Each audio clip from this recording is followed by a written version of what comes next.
समास। समास किसे कहते हैं? व्याकरण में एक चैप्टर है, समास किसे कहते हैं। समास है, कहता है जब दो या दो से अधिक पद अपने बीच की विभक्ति को छोड़कर आपस में मिल जाते हैं तो इसी मेल को समास कहते हैं। कारक जब पढ़े होंगे तो उसमें पढ़े होंगे कारक के 8 प्रकार और उसके विभक्तियां, ठीक है, पढ़े हैं ना। कर्ता ने, कर्म को, करण से, संप्रदान को के लिए, इस प्रकार से 8 का विभक्ति है। तो वो जो बीच के विभक्ति है, कहता है यार जब दो या दो से अधिक पद अपने बीच की विभक्ति को छोड़कर आपस में मिल जाते हैं तो इसी मेल को समास कहते हैं। अब सवाल उत्पन्न होता है कि दो या दो से अधिक पद के बीच में विभक्ति कैसे होता है। तो जैसे है विद्यालय, विद्यालय एक शब्द है, उसमें दो शब्द से मिलकर के बना, विद्या का आलय, विद्या का आलय। तो विद्या का आलय शब्द में का शब्द को हटा देंगे तो विद्या और आलय मिलके विद्यालय बनेगा। तो विद्या और आलय मिलके जो नया शब्द बना विद्यालय, तो उसमें से का हटक गया, तो इसी मिलने की क्रिया को ही समास कहते हैं। ठीक है, जब दो या दो से अधिक पदों के बीच में जो विभक्ति रहेगी और वह विभक्ति हटक जाए और दोनों यदि मिल जाए तो इस मेल को ही हम समास कहेंगे। समास के 6 भेद होते हैं। समास के 6 भेद होते हैं। तत्पुरुष समास, कर्मधारय समास, अव्ययी भाव समास, बहुव्रीहि समास, द्विगु समास और द्वंद्व समास। सबसे पहला है तत्पुरुष समास। जिस समासिक शब्द का अंतिम पद प्रधान हो, दो गो पद होगा, जिसका अंतिम पद प्रधान होगा, वैल्यू अंतिम पद का होगा।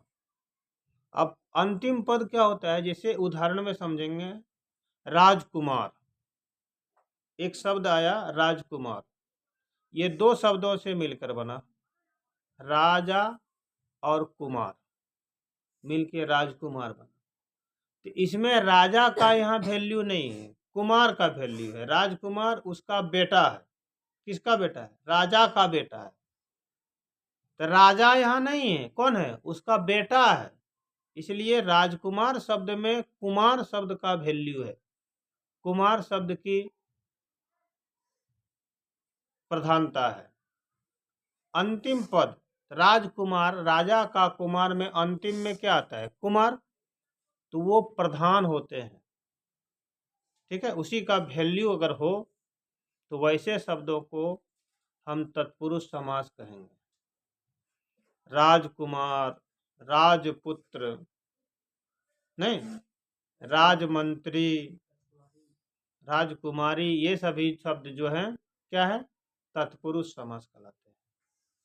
ठीक है, उसके बाद आता है कर्मधारय समास।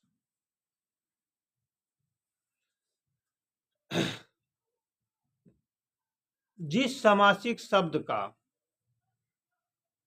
अर्थ सामान्य अर्थ को छोड़ करके विशेष अर्थ जाहिर करे, जिस समासिक शब्द का अर्थ सामान्य अर्थ को छोड़कर विशेष अर्थ जाहिर करे, वैसे शब्द को हम कर्मधारय कहेंगे। इसमें एक शब्द आएगा जैसे चंदा की तरह जिसका मुखड़ा हो, चंद्रमुखी, चंद्रमुख या चंद्रमुखी।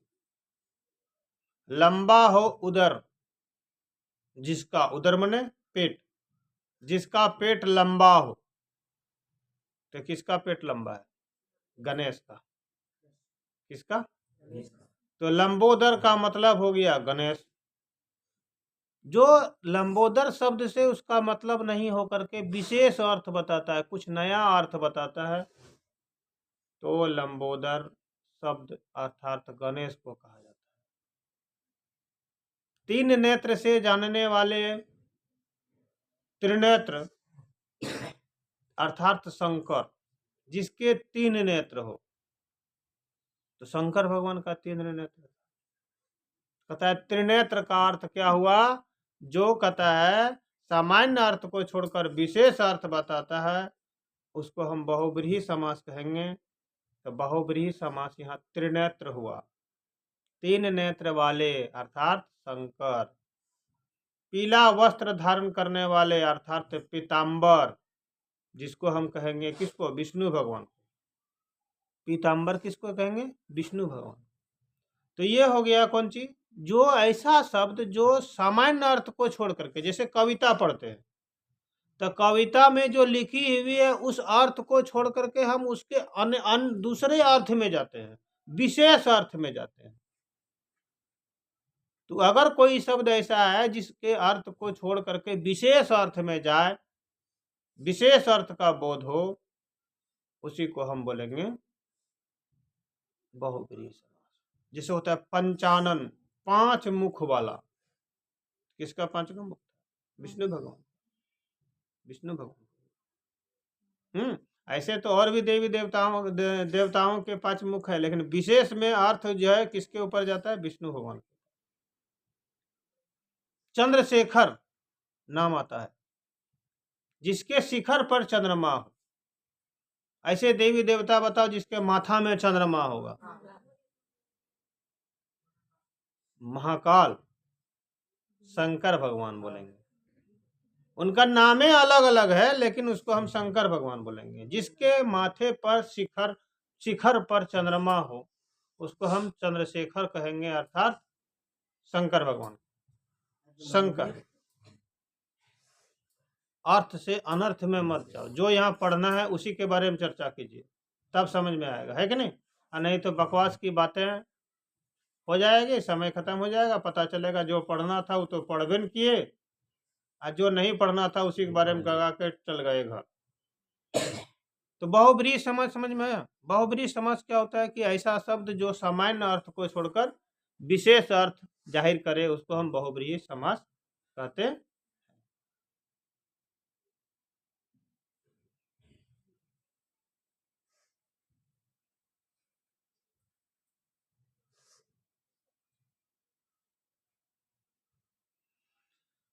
उसके बाद एक आता है कर्मधारय। क्या? कर्मधारय। कर्मधारय समास